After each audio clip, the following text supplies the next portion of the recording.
કેટલા ટિકિટના 50 રૂપિયા. એક જણના હમ. એક જણના કેટલા જણ છે? એક જણ, બે, ત્રણ, ચાર અને આ એક પાછું પાંચ ને આ એક પાછળ થઈ જાય. આને ટિકિટ લેવાની मिल जाएगी. छह टिकट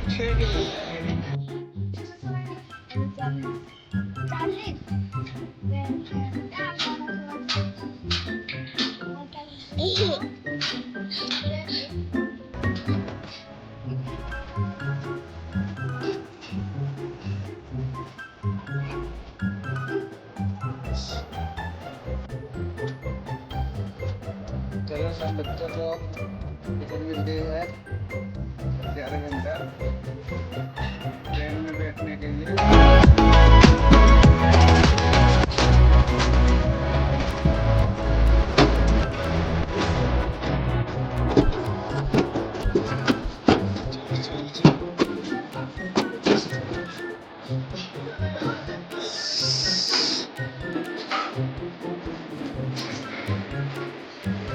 Yep.